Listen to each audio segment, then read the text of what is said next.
de remir-nos de toda iniquidade e purificar para si mesmo um povo exclusivamente seu, zeloso de boas obras. Tito 3, versículo 1. Lembra-lhes que se sujeitem aos que governam, às autoridades, sejam obedientes, estejam prontos para toda boa obra. Capítulo 3, versículo 8, da mesma epístola.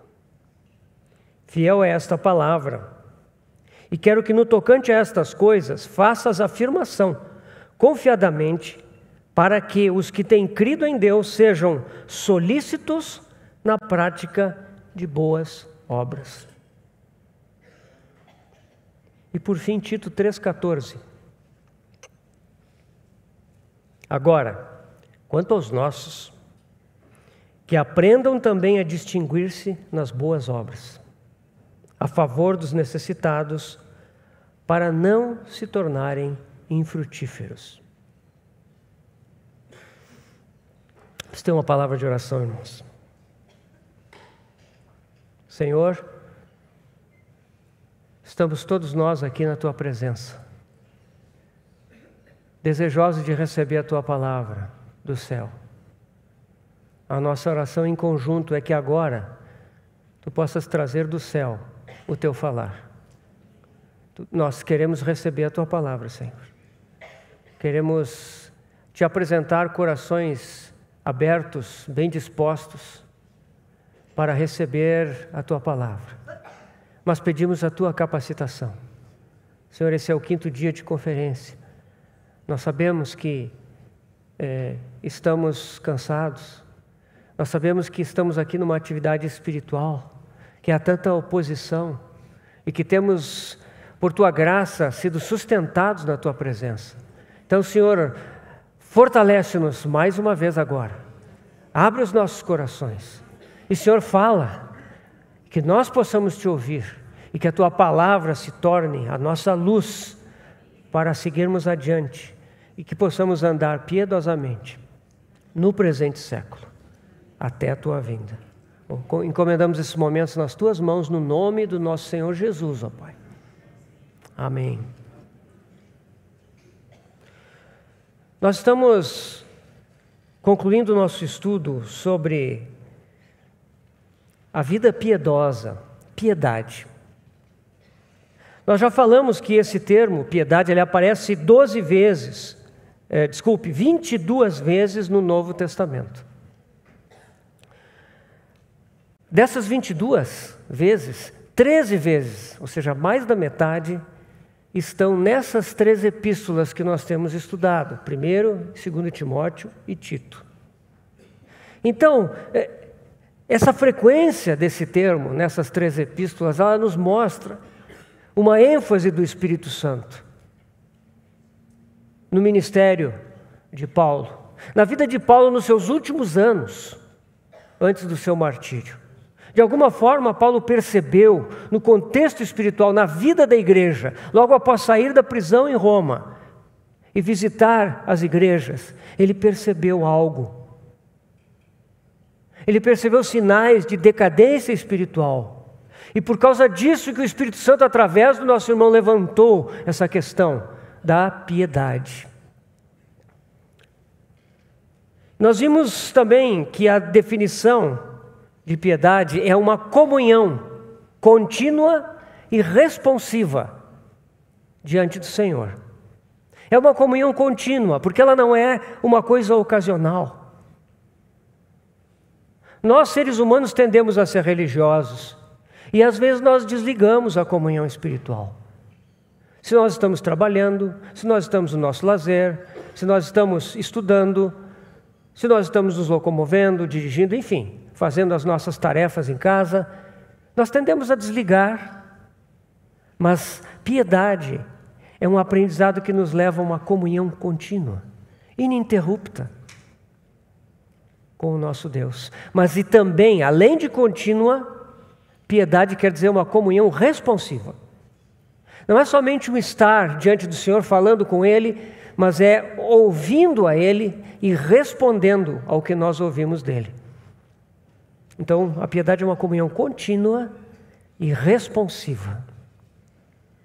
Nós vamos ao Senhor, nós ouvimos o Senhor e nós obedecemos, respondemos a Ele. Também vimos que, conforme 1 Timóteo 3,16, a piedade é um grande mistério. Com efeito, grande é o mistério da piedade. Existem vários mistérios ali no Novo Testamento, mas da piedade, a palavra de Deus nos diz que o mistério é grande. E nós vimos que mistério não é uma coisa misteriosa, escondida, que ninguém consegue, ou com dificuldade consegue identificar o que seja, como os mistérios das religiões desse mundo, das filosofias desse mundo, que exigem iniciação, que exigem rituais. Não. Mistério nas Escrituras quer dizer algo que nós não conseguiremos entender somente com as nossas mentes naturais. Mistério nas Escrituras quer dizer algo que nós precisamos ter revelado para nós pelo próprio Senhor. Então a piedade precisa ser revelada para nós. E o texto de 1 Timóteo 3,16, ele nos fala que essa piedade é aquele que foi manifestado na carne, que foi justificado em espírito, que foi contemplado por anjos, pregado entre os gentios, crido no mundo e recebido na glória. Meus irmãos, esses 6 aspectos do nosso Senhor Jesus Cristo, quando eles são revelados para nós, eles nos explicam o mistério da piedade. A vida dele é uma vida piedosa, e essa vida se fez carne. Ela veio a esse mundo. Ela habitou entre nós. Essa vida foi oferecida por nós na cruz do Calvário. Ele foi justificado em espírito. Por quê? Porque como homem, ele compareceu diante da morte. E a morte não teve como o reter. Pela primeira vez, um homem compareceu diante do juízo da morte. E a morte não o pôde reter. Ele quebrou os grilhões da morte. Ele ressuscitou triunfante. Os anjos o contemplaram. E aí ele foi pregado em ressurreição aos gentios e crido no mundo. E por fim, ele foi recebido na glória. Sabemos hoje que há um homem na glória. A nossa segurança de que nós vamos para o nosso Senhor na glória é que Ele foi antes de nós, como homem. Ele veio do céu e encarnou. Ele veio como Deus. Ele se tornou homem e Ele foi para a glória como homem. Há um homem na glória, nosso sumo sacerdote, nosso Senhor Jesus. Ele está lá, abrindo os selos, completando todo o propósito de Deus. Ele tem nas mãos aquele livro, a escritura do universo, que é dele, para ele. Essa é a nossa grande esperança. A nossa fé está fundamentada no mistério da piedade, que é Cristo revelado em sua encarnação, em sua morte, em sua ressurreição, em sua exaltação. Nós salientamos também que esse termo piedade, que se repete nas epístolas pastorais, ele é clarificado por outros 3 termos que se repetem também nestas epístolas. Então nós vimos o primeiro desses termos, que é a boa consciência, ou consciência boa. Depois o segundo termo, que é a sã doutrina. E o último que nós vamos ver hoje, que são as boas obras. Então a piedade envolve a operação da nossa consciência. Quando nós nascemos de novo, a nossa consciência, que é um órgão do nosso espírito, do espírito humano, essa consciência é vivificada. ela se torna muito ativa, muito sensível. E nós vimos que a consciência, ela é a sensibilidade, é o órgão sensitivo do espírito. Então, o objetivo da consciência é nos acusar ou nos defender. Então, a consciência, quando ela está ativada, ela nos traz impressões de Deus a respeito do certo ou do errado. E ela ou nos impede, censura, ou ela nos defende e nos libera para aquilo que é do Senhor. Essa é a função da consciência, a sensibilidade do espírito. Ela não é que nem a nossa sensibilidade natural. A nossa sensibilidade natural, ela é caída.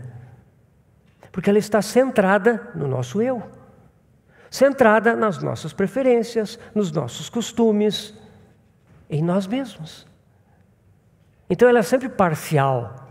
Mas a sensibilidade, através da consciência, ela nos mostra o que é do Senhor e o que não é dele. Ela nos inquieta, nos tira a paz quando nós estamos perto de entrar em algum curso indevido, em alguma atitude indevida. E ela nos dá a paz de Deus quando nós estamos no caminho do Senhor. Essa é a sã consciência, a boa consciência, desculpe. A piedade também está relacionada com a sã doutrina, com a doutrina que é salutar. Vejam esses adjetivos. Existe também uma má consciência. E quanto à doutrina, existe também uma doutrina que não é sã. Nós vimos que doutrina, na linguagem original do Novo Testamento, não quer dizer uma formulação sistemática dos ensinos da palavra de Deus. Esse sentido da palavra doutrina foi dado posteriormente. Ou seja, a doutrina, como Paulo está falando aqui, não é aqueles verbetes de um compêndio de teologia sistemática.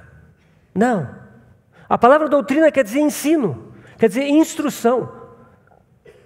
Estar andando na sã doutrina quer dizer que nós estamos andando, sendo ensinados no ensino das Escrituras. Ou como diz o próprio texto aqui nas epístolas pastorais, nos sãos ensinos, nas sãs palavras do nosso Senhor Jesus Cristo.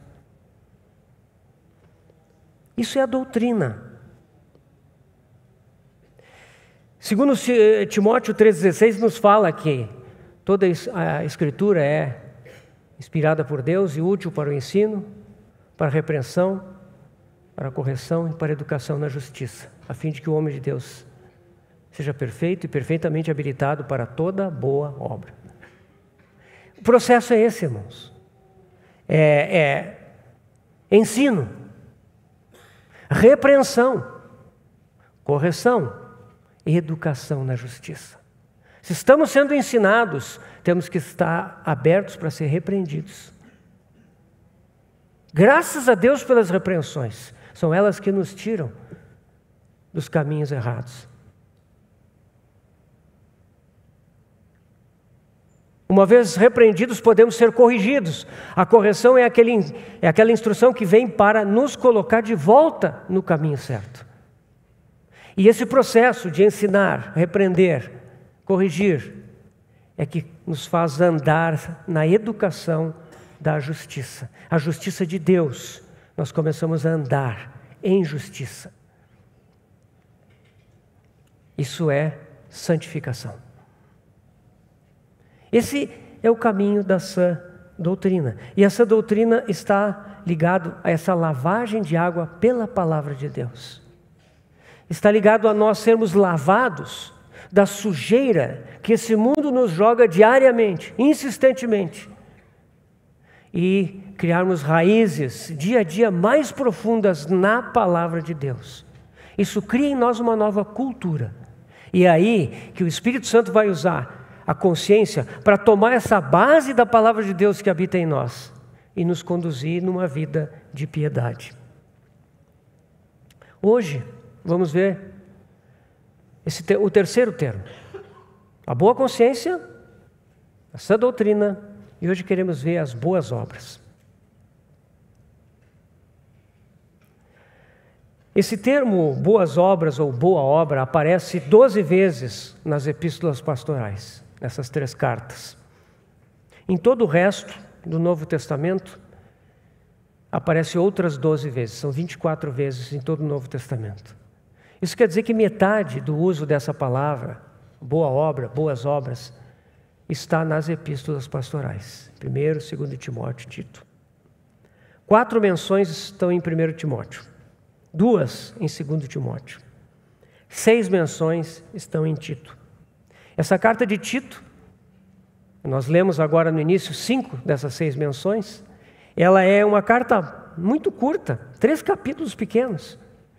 Então, a insistência com que Paulo fala nas boas obras em Tito é algo peculiar. Ele insiste nas boas obras. Ele fala para que Tito se torne pessoalmente padrão de boas obras, modelo de boas obras. Ele fala que essa obra de educação na justiça, a qual nós nos referimos, ela deve resultar em que Deus tenha para si um povo exclusivamente seu, zeloso de boas obras.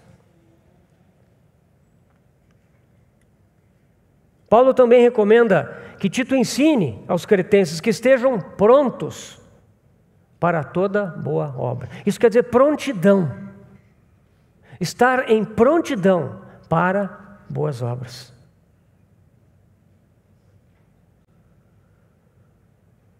No mesmo capítulo, logo em seguida, Tito 3,8, Paulo diz que os que têm crido em Deus devem ser solícitos na prática de boas obras.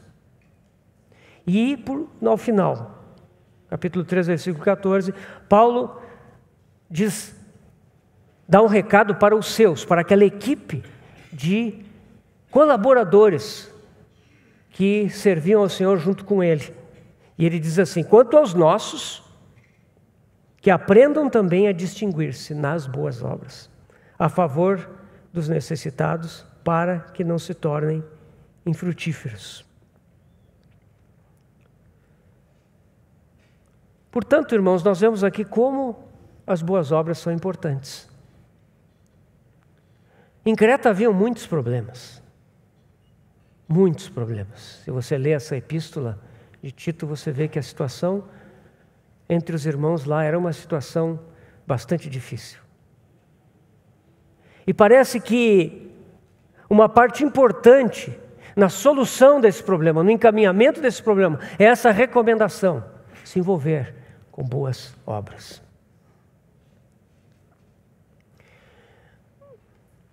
O Senhor Jesus falou sobre boas obras.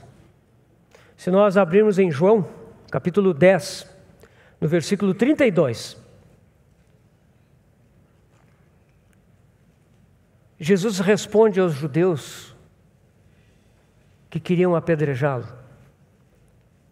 tenho-vos mostrado muitas boas obras da parte do Pai, por qual delas me apedrejais?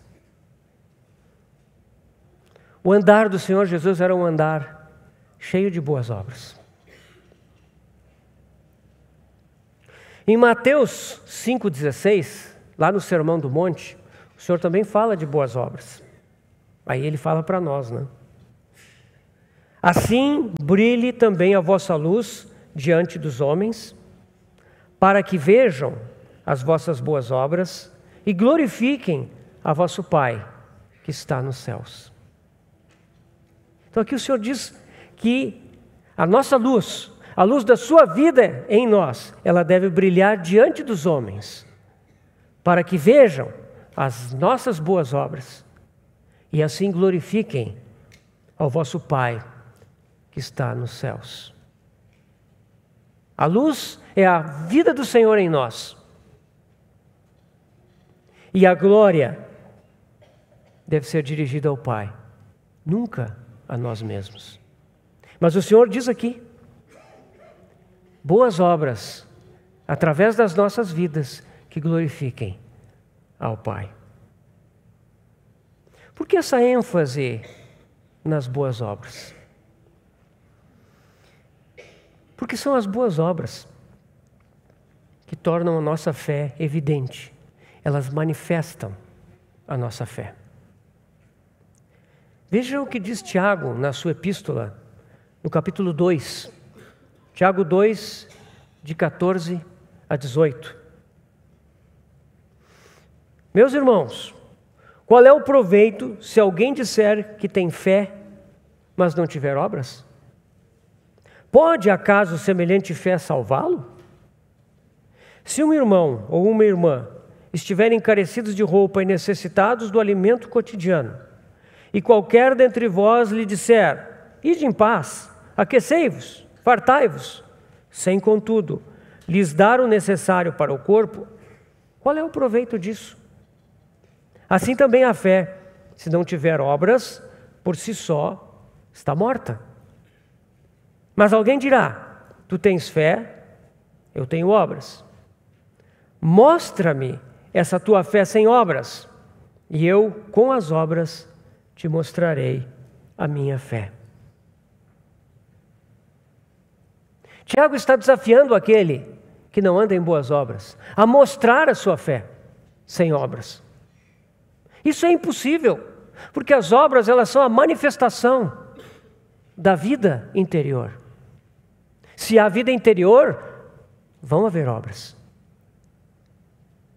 E ele responde dizendo que eu, com as obras, te mostrarei a minha fé. Irmãos, nós sabemos que Martinho Lutero tinha problemas com essa epístola de Tiago.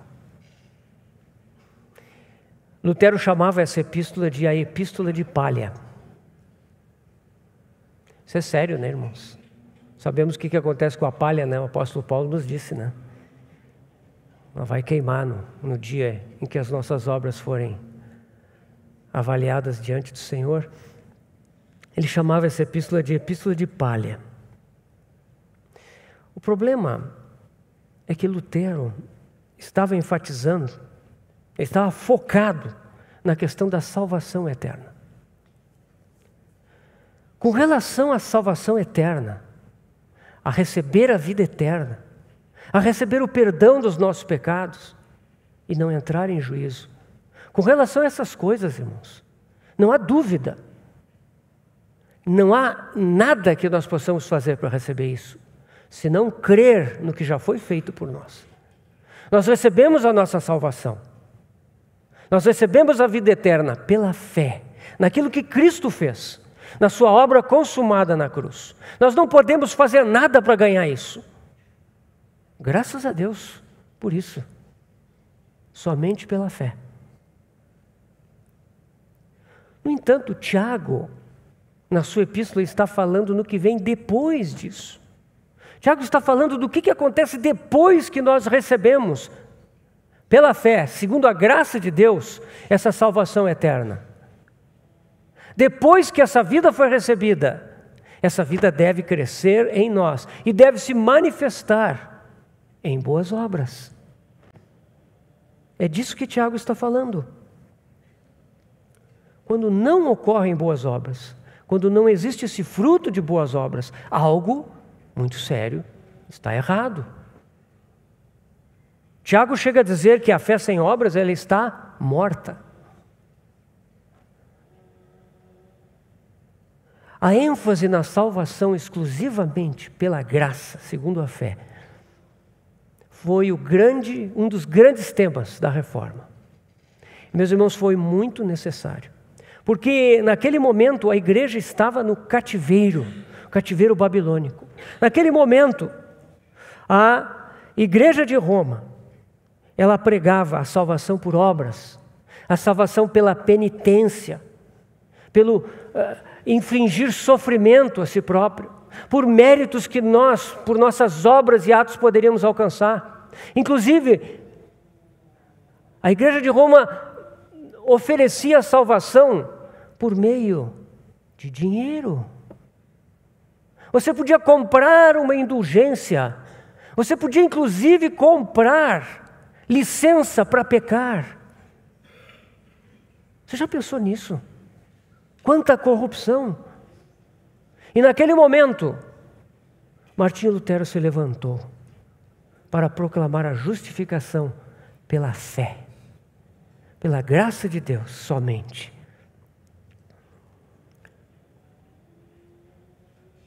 Graças a Deus por essa grande contribuição. Contudo, como seguidamente acontece nesses momentos marcantes, aqueles irmãos da Reforma, ao menos muitos deles, foram para o outro extremo. E esqueceram do que Tiago nos falou. Uma vez salvos pela graça somente, então nós devemos frutificar. Essa vida que está em nós, ela deve frutificar em boas obras. Por causa disso, por causa dessa cruzada contra qualquer obra na nossa salvação, se criou uma espécie de preconceito com relação a boas obras. Às vezes, quando nós falamos em boas obras, parece até que nós não ficamos muito à vontade, né? Parece que nós estamos querendo produzir alguma coisa para agradar a Deus. Nós estamos querendo nos esforçar para conquistar o favor de Deus. Existe às vezes, em certos ambientes cristãos, um mal-estar com relação a isso. Mas não, irmãos, nós temos que entender que depois que nós recebemos a vida de Cristo, essa vida deve se manifestar em frutos, em atos, em boas obras. Eu não estou dizendo aqui, irmãos, que nós devemos agora sair deste lugar e começar a fazer coisas por nós mesmos. Se as boas obras com as quais nós nos envolvermos têm origem em nós mesmos, nosso esforço, nossas ideias, nossas iniciativas, se essas são as boas obras que estamos fazendo, às vezes fazemos boas obras até por acusação. Se é assim, isso realmente é madeira, feno e palha. Isso não tem valor diante de Deus. Não é o nosso ativismo, não é a nossa iniciativa que vai nos levar ao caminho de boas obras, não. Mas o fato é que existe uma tendência do ser humano à passividade.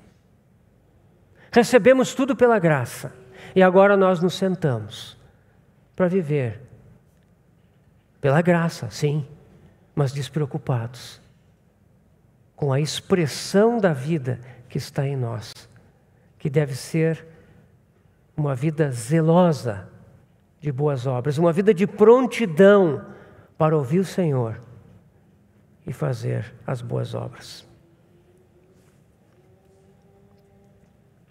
Efésios 2, de 8 a 10. O texto diz assim: porque pela graça sois salvos mediante a fé. E isso não vem de vós, é dom de Deus, não de obras, para que ninguém se glorie.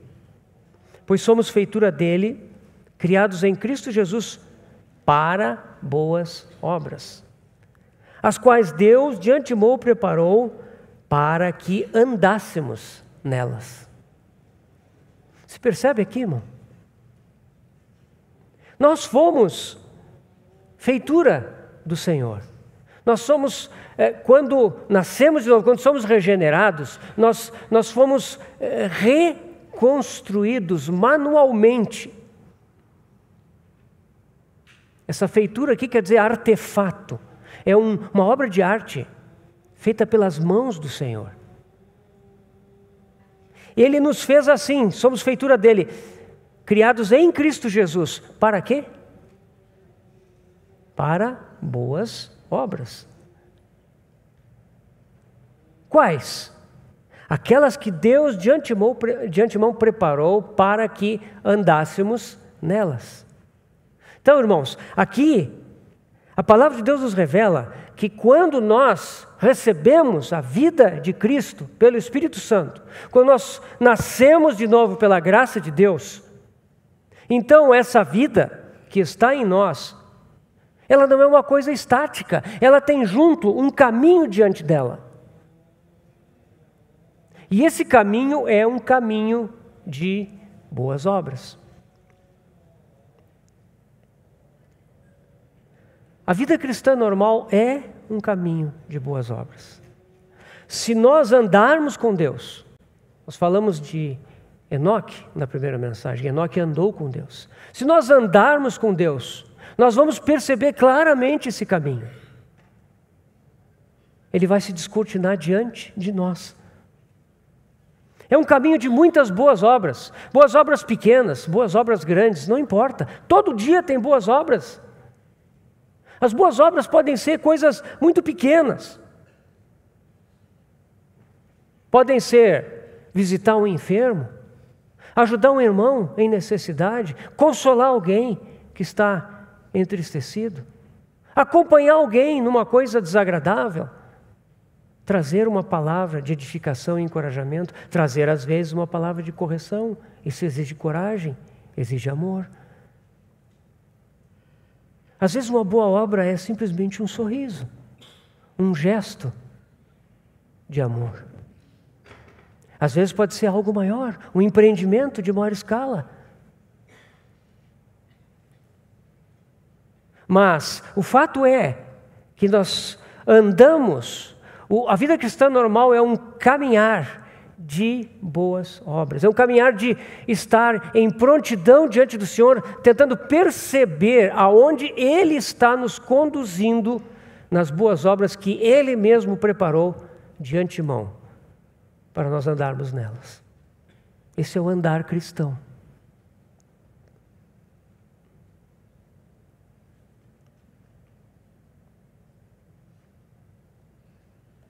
Pequenas atitudes, breves palavras, sorrisos, às vezes em casa, marido para a esposa para o marido para os filhos para o pai, a mãe para os filhos para a mãe, e assim por diante. Desse modo, nós entendemos o que é uma vida de boas obras.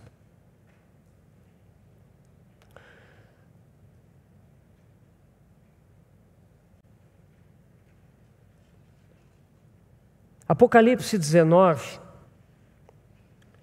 versículos de 7 a 8.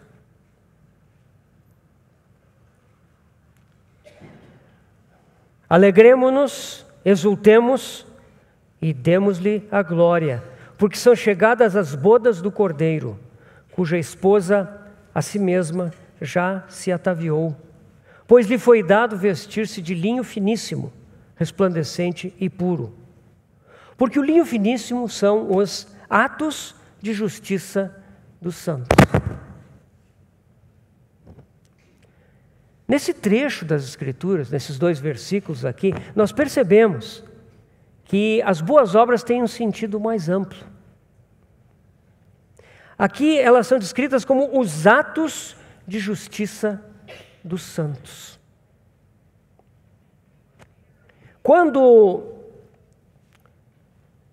nós chegarmos na presença do Senhor e estivermos juntos com todos os nossos irmãos e irmãs, na presença do Senhor, lá nós vamos ver que estamos vestidos com uma vestidura de linho finíssimo, resplandecente e puro. Que vestidura é essa? Como ela é preparada? Como ela é costurada para que nós possamos vesti-la? Por meio dos nossos atos de justiça.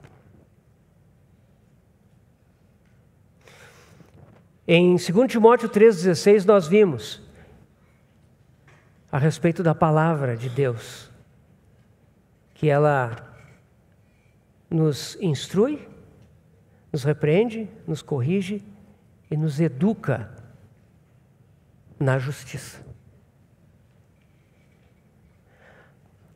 Quando nós estamos criando raízes na palavra de Deus e sendo ensinados, repreendidos, corrigidos, nós somos educados na justiça. Nós já fomos justificados. Graças ao Senhor por isso. E permanecemos nessa posição.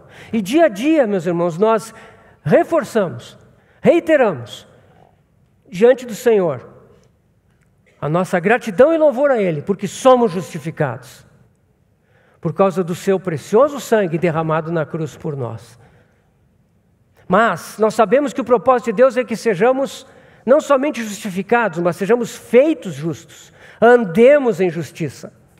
E aí vemos aqui que a piedade significa que a nossa consciência é ativa, e ela toma essa palavra de Deus, na qual nós estamos crescendo e aprendendo. E ela toma essa palavra e nos instrui, nos repreende, nos corrige, para que nós sejamos educados na justiça. Essa educação na justiça, ela vai produzir um andar justo, com atos de justiça. Então os irmãos percebem o processo? A piedade envolve a consciência, o nosso espírito vivificado, nós começamos a entender a sua voz, envolve a sã doutrina, esse fundamento da palavra de Deus, que vai aumentando mais e mais, e que nós vamos criando mais raízes nele, e isso tem resultado nessa terceira etapa aqui. Boas obras, atos de justiça. A vida justa do nosso Senhor Jesus, ela cresce em nós, e essa vida gera atos de justiça. Esses atos vão ter grande recompensa, irmãos. Esses atos de justiça, eles devem ser tão corriqueiros. Nós não devemos pensar, irmãos, que boas obras são somente fazer uma grande contribuição para a obra missionária, ou quem sabe ir nós mesmos fazer a obra missionária, viajar, ir para algum lugar, permanecer um tempo lá servindo ao Senhor, numa terra estranha que necessita do Evangelho. Isso é muito bom, mas as boas obras são atos de justiça no dia a dia, que devem marcar o nosso viver, sempre. Os atos de justiça, as boas obras, devem ser tão frequentes que eles se tornam a nossa característica. Vocês sabem que a palavra característica, ela está ligada à palavra caráter. Então, quando nós expressamos a vida que está em nós, em boas obras, em atos de justiça, então nós mostramos o caráter de Cristo.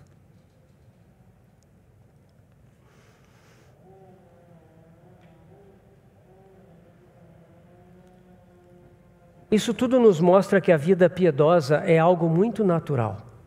A vida piedosa já está em nós. Ela fala conosco, ela usa essa doutrina e ela nos leva a viver uma vida de boas obras, que é a expressão real dessa vida que está em nós. É a evidência desta vida. Esse texto de Apocalipse é muito interessante, irmãos, porque ali diz que essa veste nos foi dada, foi-lhe dado vestir-se. É graça. Tudo pela graça. Por outro lado, diz cuja esposa a si mesmo já se ataviou. Vocês percebem os dois lados? A graça de Deus nos foi dada. Tudo é pela graça, mas é necessário que nós nos apropriemos dessa graça. Que nós nos ataviemos, que nós nos revistamos de Cristo como uma roupa que mostra a vida de piedade que habita em nós.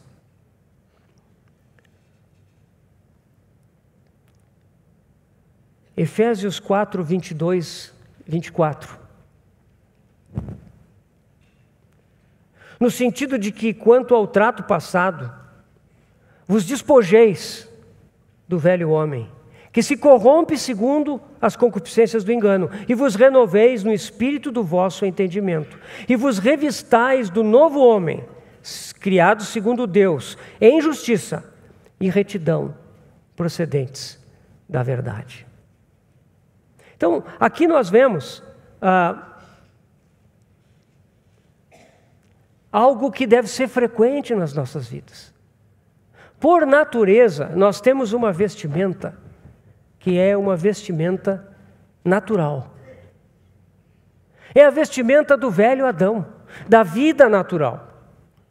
E o processo de crescimento da nossa vida é nos despojarmos continuamente desse velho homem, que se corrompe segundo as concupiscências do engano.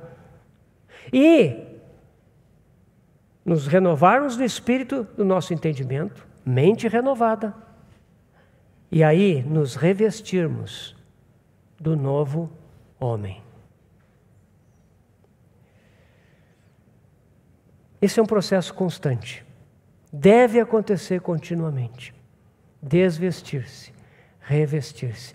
Meu irmão, minha irmã, o processo de crescimento da vida cristã, ele precisa de que isso esteja acontecendo no nosso viver continuamente. Ou seja, não importa se você está andando com o Senhor há 30, 40 anos. Não importa se você já cresceu muito.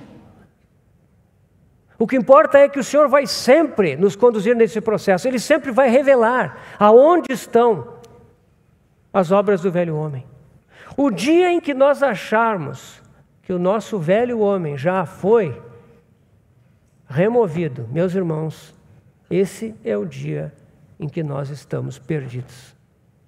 O dia em que nós desprezarmos a realidade da vida velha que habita em nós, o dia em que desprezarmos o perigo que essa vida representa, o perigo de nós alimentarmos, de nós permitirmos que essa vida se manifeste, se nós tivermos essa atitude, nós corremos grande perigo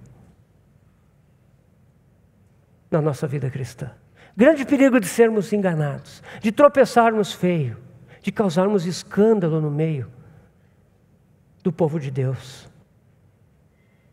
Por isso, é necessário que nos despojemos continuamente, que sondemos o nosso coração, que estejamos atentos à voz da nossa consciência, que nos mostra todos os impedimentos, todas as barreiras, para que o Senhor ganhe completamente o nosso coração. Isso vai acontecer toda a nossa vida, irmãos, até o dia em que o Senhor nos levar.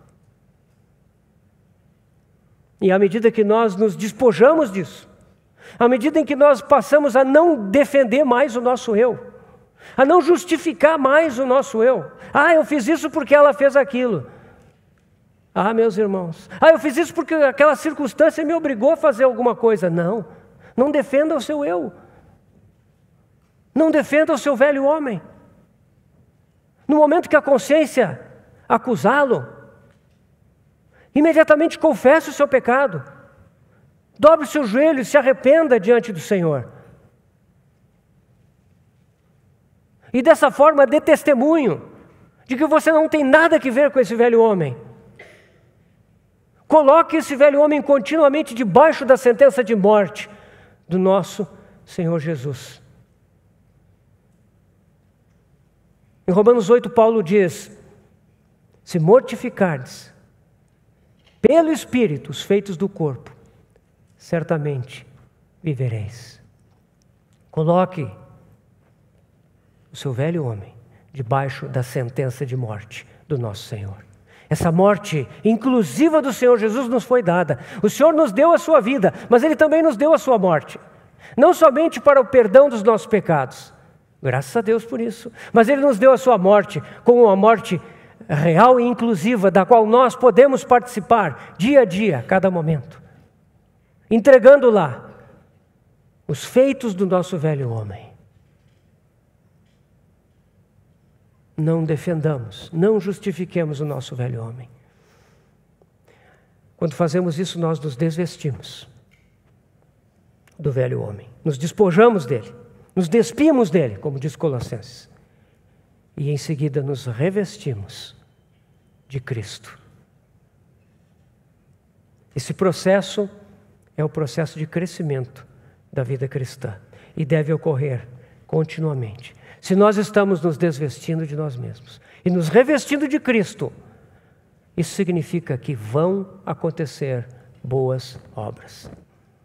As boas obras vão se manifestar. Elas vão ser fruto dessa vida que está crescendo em nós.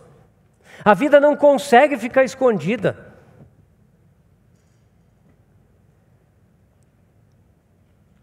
Em 1 Timóteo, as nossas epístolas, que estamos estudando, 1 Timóteo 2, de 9 a 10. Paulo diz assim: da mesma sorte que as mulheres em traje decente se ataviem com modéstia e bom senso, não com cabeleira frisada e com ouro ou pérolas ou vestuário dispendioso, porém com boas obras, como é próprio às mulheres que professam ser piedosas. Nesse trecho aqui, nós mais uma vez percebemos que essa vida de Cristo que está em nós, ela se manifesta em boas obras.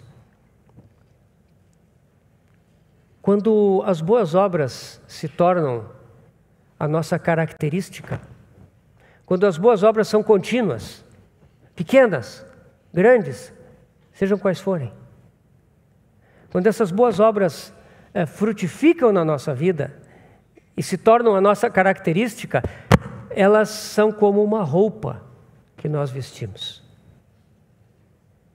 Aqui Paulo está falando para as mulheres em relação à maneira que elas se vestem.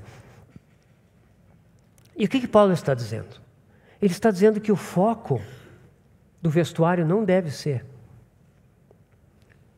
roupa sofisticada, joias, cabelos produzidos. Nós não estamos dizendo aqui, irmãos, que as irmãs devem se tornar descuidadas, devem vestir pano de saco, colocar cinza na cabeça. Tem ocasiões que a gente até deve fazer isso mesmo, mas não é isso que nós estamos dizendo. Ninguém precisa ser descuidado. É uma questão de foco, de ênfase.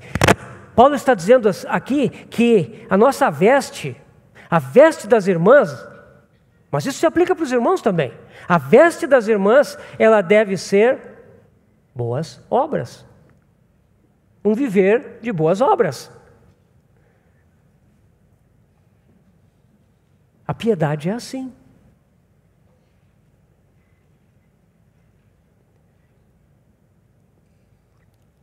Hoje em dia nós vemos, já falamos sobre isso outro dia, nós vemos que há um cuidado absurdo das pessoas com a aparência.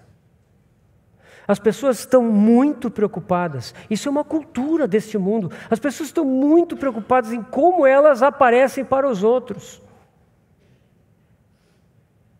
Então nós vemos, a mídia divulga aquelas imagens de pessoas, todas jovens, com a pele perfeita, com os dentes perfeitos, com um corpo esculpido na academia. E isso é bombardeado para nós, pelas diversas mídias dessa era digital. E isso se torna para nós uma fonte de ansiedade, de preocupação, porque nós pensamos assim, eu não posso ser muito diferente disso aí. Mas, irmãos, a nossa aparência, a nossa vestimenta são as boas obras.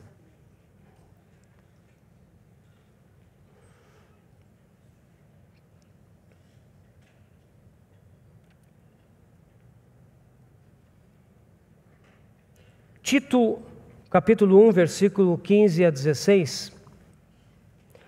Todas as coisas são puras para os puros, todavia para os impuros e descrentes nada é puro. Porque tanto a mente como a consciência deles estão corrompidas. No tocante a Deus professam conhecê-lo, entretanto o negam por suas obras. Por isso é que são abomináveis, desobedientes e reprovados para toda boa obra. A nossa consciência, se ela não for obedecida, a voz do Espírito Santo no nosso espírito, através da consciência, e também através da intuição, e também através da comunhão, que são as outras faculdades do Espírito, se ela for resistida, se o Espírito Santo for resistido, for apagado, for entristecido, nós não vamos andar em boas obras, nós não conseguiremos.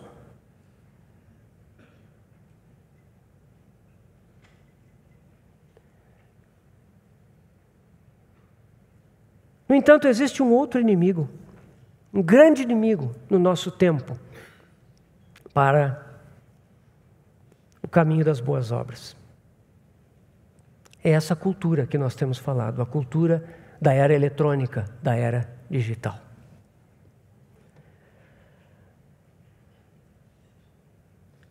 Esses que estão com a consciência corrompida é porque a consciência deles não é exercitada. Eles não obedecem à voz da consciência. Por causa disso, não pode haver expressão genuína da vida de Cristo. Não há atos de justiça.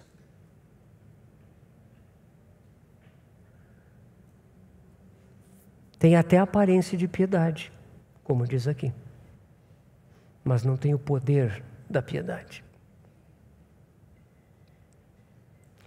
Um dos subprodutos da era digital, meus irmãos, é o isolamento das pessoas. Muitos hoje já trocaram a vida real pela vida virtual.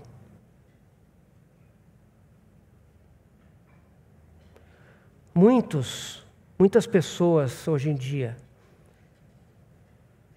concentram a sua vida social nas redes sociais.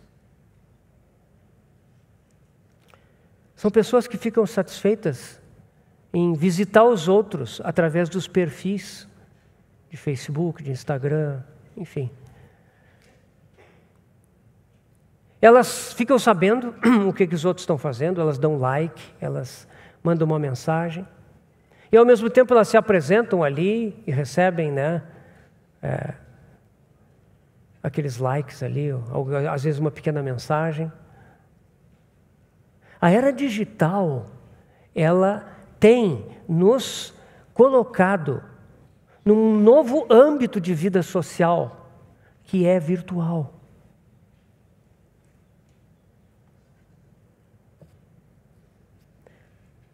É curioso porque hoje nós estamos mais conectados com as outras pessoas do que nunca. Hoje nós conseguimos achar aquele parente, aquele amigo do passado, com muito mais facilidade. Hoje nós conseguimos manter contato pelos meios digitais com uma grande facilidade. Contudo, irmãos, se nós olharmos para muitos, inclusive muitos cristãos, nós nunca estivemos tão isolados e apartados dos outros como agora. A vida real se tornou um problema para muitos de nós. Visitar os outros dá muita incomodação. Tanto para quem vai visitar como para quem recebe. Tem que se arrumar, tem que enfrentar o trânsito. Quem recebe tem que, às vezes, fazer alguma comida. É muita incomodação, né? Quando eu estou no mundo virtual, eu converso um pouco. Se eu já enchi, esgotei, eu vou embora. Sumo. Alguns fazem isso sem constrangimento. Estão lá conversando no WhatsApp, Tá, deu, pum, vai embora. Agora, quando eu estou na casa dos outros, ou quando eu estou presencialmente com os outros, tem um problema, porque eu estou ali, eu tenho que manter uma conversação. Às vezes o assunto não me interessa, às vezes a pessoa traz uma coisa que não é agradável. Eu não tenho como escapar. Eu queria apertar o botão ali, não dá. Vocês percebem, irmãos? A vida presencial se tornou um peso, uma dificuldade. Vamos visitar o irmão lá? Não, mais adiante. Ou a gente pensa, às vezes, vamos convidar, quem sabe, aquele casal para vir aqui em casa. Quando é que eles podem? É de noite. Ah, tem que fazer comida. Ah, tem que arrumar a casa. Irmãos, eu não estou falando das irmãs. Eu estou falando do casal. Né? Porque os maridos têm que ajudar junto, né? E a gente, às vezes, fica assim, puxa vida, né? A casa está bagunçada, tá? Né? Amanhã eu tenho um compromisso, amanhã eu tenho que dar aula, então eu tenho que preparar. Sabe? A vida real se tornou um problema. Isso é um fruto da era digital. Isso é um processo de, entre aspas, evolução que está em curso na era digital. Por isso, irmãos, eu tenho falado nesses dias sobre a era digital, sobre diversos aspectos. Aqui eu tenho tentado pontuar algumas coisas. Esse é outro aspecto importante, o isolamento das pessoas. O inimigo de Deus, através dessa cultura, ele está isolando as pessoas, fazendo elas acreditarem que estão conectadas. De fato estão, mas isso não é real.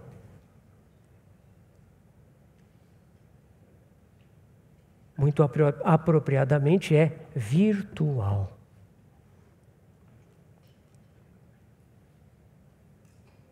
Segundo Timóteo 3, de 1 a 2. Sabe, porém, isso, nos últimos dias sobrevirão tempos difíceis, pois os homens serão egoístas, avarentos, jactanciosos, arrogantes, blasfemadores, desobedientes aos pais, ingratos e irreverentes. E segue adiante a lista dos homens, das pessoas nos últimos dias. A primeira característica, a tradução Revista Atualizada aqui diz que os homens serão egoístas, né? Não está errado. Mas o original diz amantes de si mesmos. Os homens serão amantes de si mesmos. Eles amarão tanto a si mesmo, a sua conveniência, o seu conforto, que eles vão evitar tudo aquilo que possa criar uma pequena ameaça ao seu conforto e à sua conveniência. Essa é a característica dos nossos dias. Amantes de si mesmo. A era digital, eu vou usar um termo que eu não gosto, mas que eu acho que é apropriado, principalmente para descrever uma coisa negativa. A era digital empoderou o homem. Empoderou a alma do homem. Tudo que você precisa está no seu celular. Toda a conexão. Seu dinheiro está lá. As informações que você precisa estão lá. A solução dos seus problemas está lá. E se tiver que falar com alguém, está ali. Você já percebeu que pouco se usa o telefone hoje em dia? É mensagem de texto ou mensagem de áudio. Aí você não tem que interagir com ninguém. A gente... esse negócio de amar a si mesmo, egoísmo, é tão forte que nós mesmos pensamos, eu não quero incomodar a pessoa, não vou ligar porque a pessoa vai ter que me responder. Eu mando uma mensagem de áudio. Se é curto, manda um texto. Se não, eu mando uma mensagem de áudio. Vocês percebem, irmãos?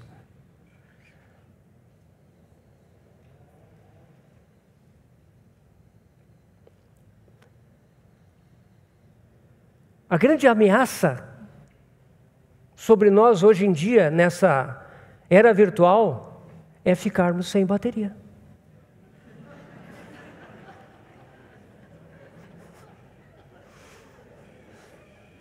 Se você fica sem bateria, bate o desespero. Né? Começa a pensar assim, vou desligar agora porque vou ter que falar, sabe? A ansiedade da bateria. Irmão, uma expressão nova para o nosso irmão César aí. A ansiedade da bateria. Então, irmãos, essa é a característica, porque nós precisamos tanto desta coisa, né? Que nós ficamos ansiosos. Você lembra que eu citei aquele filósofo canadense, teórico da comunicação, Marshall McLuhan? Eu mostrei a capa do livro dele, Os Meios de Comunicação como Extensões do Homem, de 1964. Como eu falei para vocês, esse homem foi um profeta mundano, né? Ele não foi um profeta do Senhor, mas ele foi, de alguma forma, um instrumento para antecipar, lá na década de 60, tudo que iria acontecer no mundo e que está em curso hoje em dia. E o título desse livro é muito curioso: Os Meios de Comunicação como Extensões do Homem.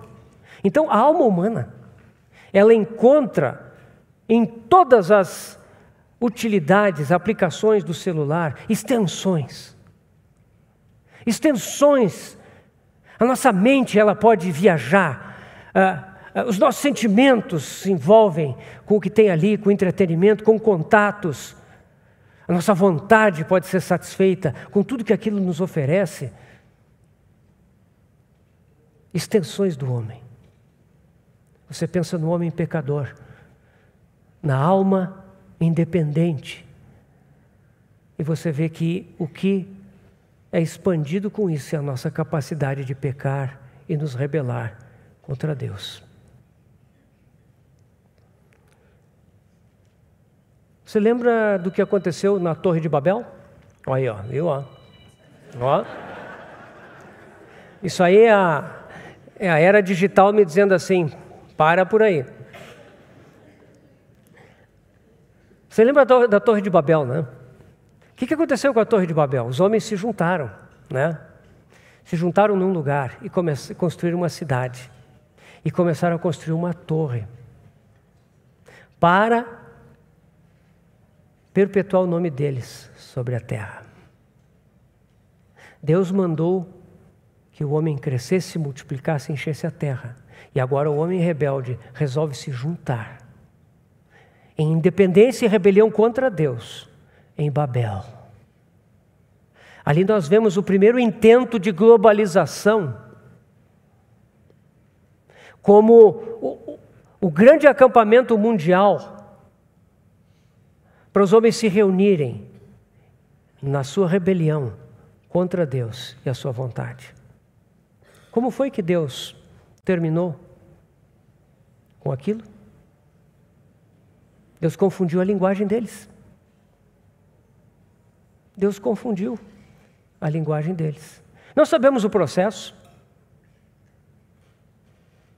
mas daqui a pouco os gaúchos começaram a falar muito tchê, muito barbaridade. Os mineiros começaram a falar muito ai, muito trem, essas coisas todas, né? E daqui a pouco eles não se entendiam mais. Não conseguiam mais falar uns com os outros. Daqui a pouco estavam precisando de muitos Mários para vir aqui ser intérpretes, né? Para que eles pudessem compreender uns aos outros. Deus acabou com Babel. Deus espalhou, os homens realmente se espalharam. Hoje em dia, os recursos da era digital estão derrubando a barreira das línguas.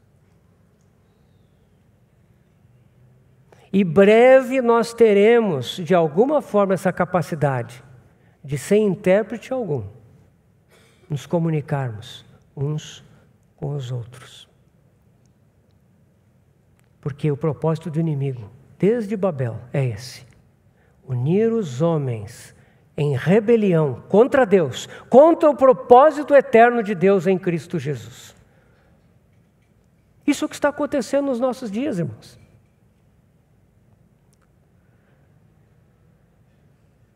Esse isolamento é mortal para a vida de boas obras. As boas obras, elas precisam de expressão. É preciso que nós estejamos com gente, com pessoas, para que hajam boas obras. Tudo bem, você pode até fazer uma doação por Pix para alguém, né? Aí é tudo virtual. Algumas boas obras podem ser feitas assim, mas a essência da vida de boas obras é manifestação, é expressão. E nós precisamos estar interagindo com pessoas, interagindo com irmãos, na assembleia local. E não é só nas reuniões. Sim, irmãos, devemos ser presentes nas reuniões da igreja local, nas reuniões de oração, nas reuniões de ensino da palavra de Deus, na mesa do Senhor. Sim, nós devemos estar presentes, mas essa vida de interação, ela deve ser uns com os outros.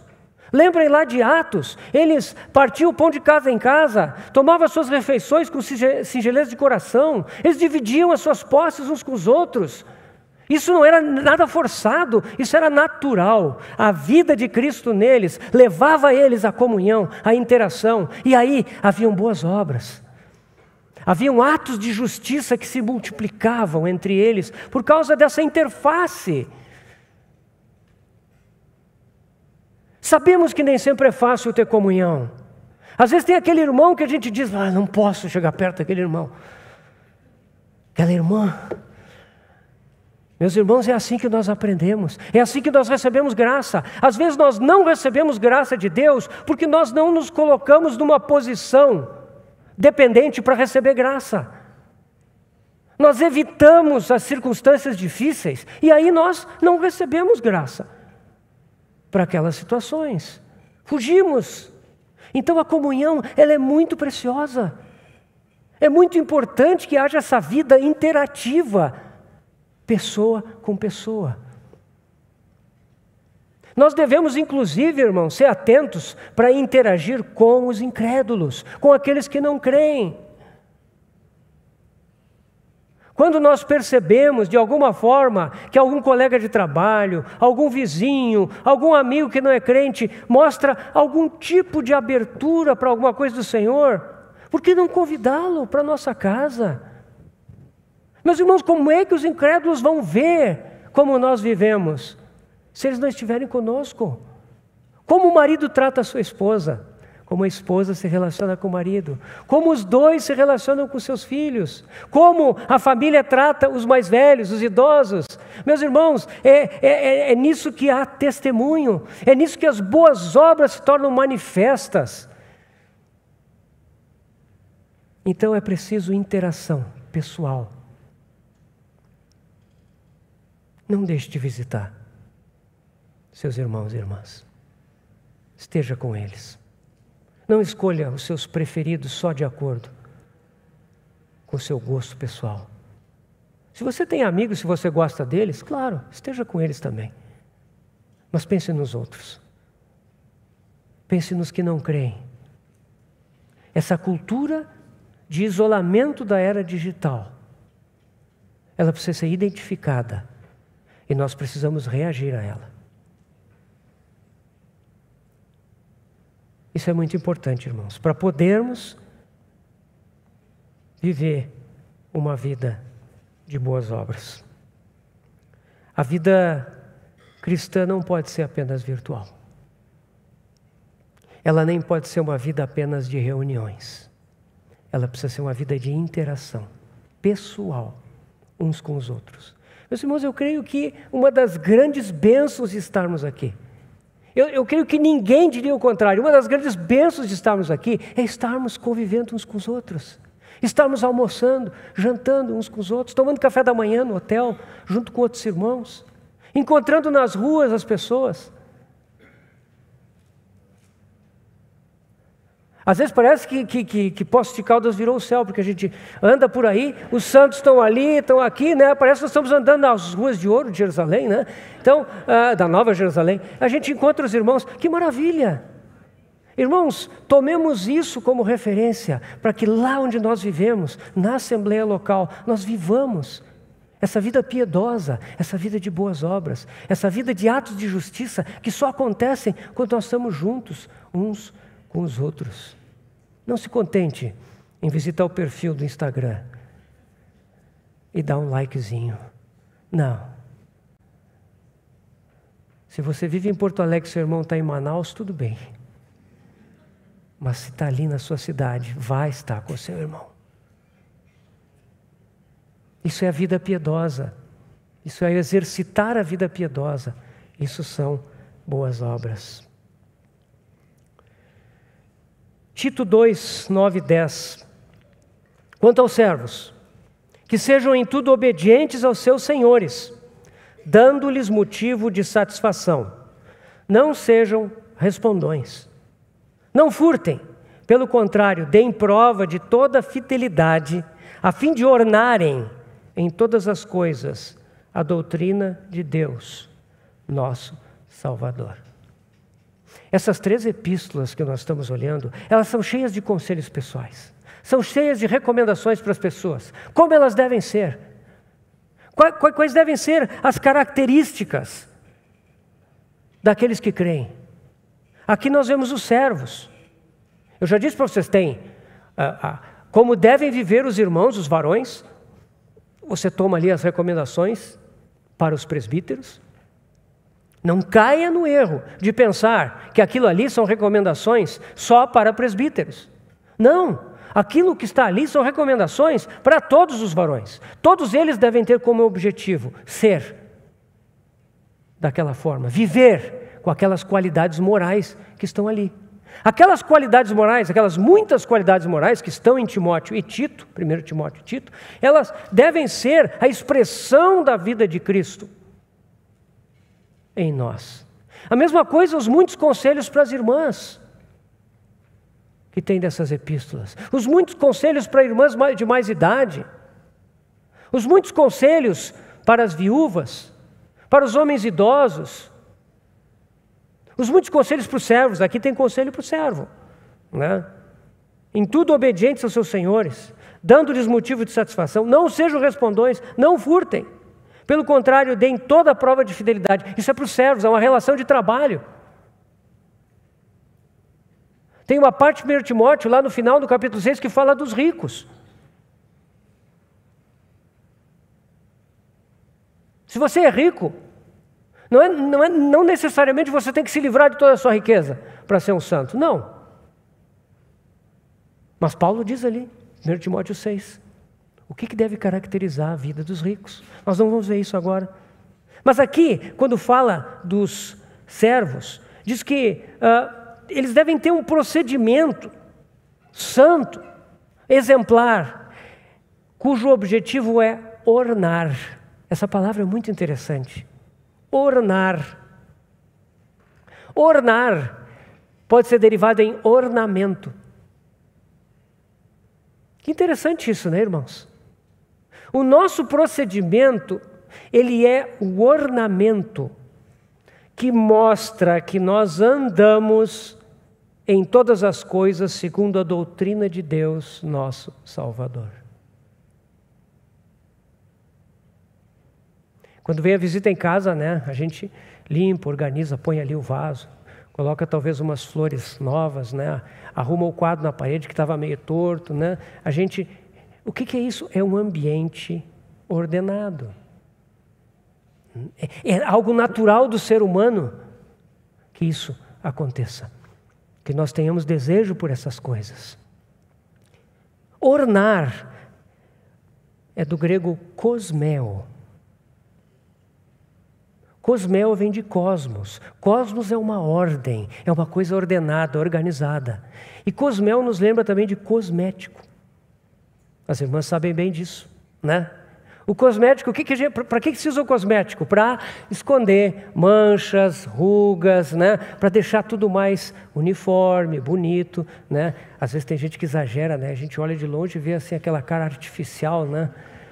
Mas assim, o cosmético ele visa uniformizar, dar ordem, né? Então, essa é a função do cosmético. Em todas as coisas ornarem. Meus irmãos, o nosso procedimento, o nosso agir, ele é a maneira pela qual a vida de Cristo que habita em nós se expressa.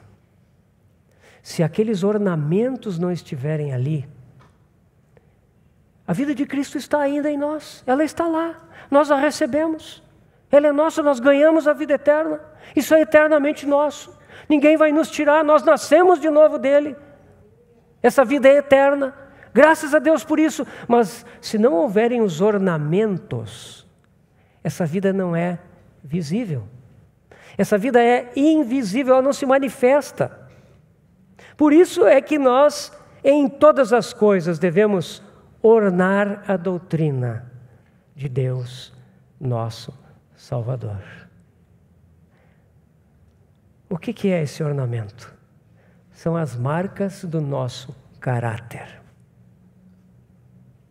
O varão deve ser irrepreensível, tanto na igreja como no mundo. Não deve haver nada que o reprove aos olhos das pessoas. Ele deve ser esposo de uma só mulher. Deve governar bem a sua casa. Deve ter filhos crentes. Deve ser sóbrio, discreto, modesto, hospitaleiro, cordato, ou seja, amante da concórdia e não da divergência. Inimigo de contendas, não avarento, não arrogante, não irascível, que não se ira. Amigo do bem, respeitável, de uma só palavra. Talvez você possa desqualificar, dizer, não, isso aí é só para presbítero e diácono. Não, isso é caráter, isso é piedade. Isso é a vida que deve ser vista nos filhos de Deus. É a vida de Cristo que está em nós e ela se expressa. Esses são os nossos ornamentos. Como diz para a mulher, que ela não deve se ataviar com roupa custosa, cara, com joias preciosas. Eventualmente pode usar isso, mas o que deve caracterizar ela são vestir-se de boas obras, como é típico de quem se diz piedoso. As irmãs devem ser sérias, não caluniadoras, nem maldizentes, equilibradas, mestras do bem para com as irmãs mais novas, sensatas, honestas, bondosas, sujeitas aos maridos, devem criar seus filhos no temor do Senhor e por aí afora. Leia essas epístolas, você vai ver. Essas epístolas insistem muito nesse viver normal, diário, com esses atributos de caráter, e é isso que são os nossos atos de justiça, as nossas boas obras. Elas se manifestam dessa forma. E assim, nós ornamos a doutrina de Deus, nosso Salvador. Assim, nós tornamos visível na nossa vida as virtudes dessa vida que habita em nós. Meus irmãos, não tente ser hospitaleiro, modesto, discreto, governar bem a sua casa, por si próprio. Deixe essa vida que vive em você ser assim. Coopere com essa vida.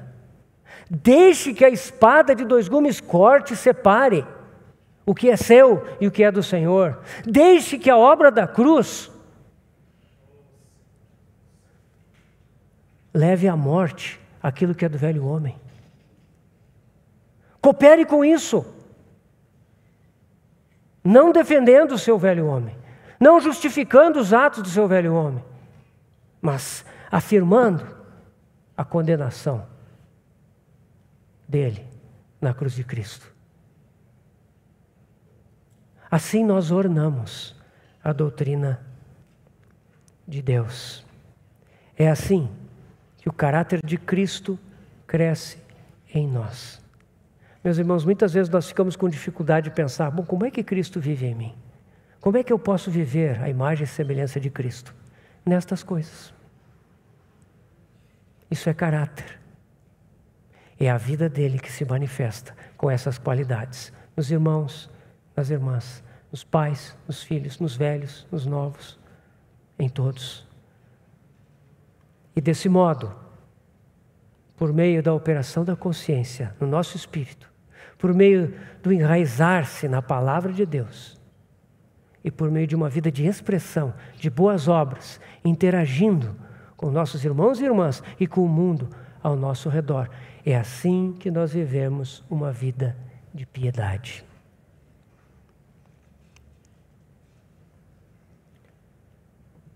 Primeiro Timóteo 6,12 nos diz assim: combate o bom combate da fé. Toma posse da vida eterna.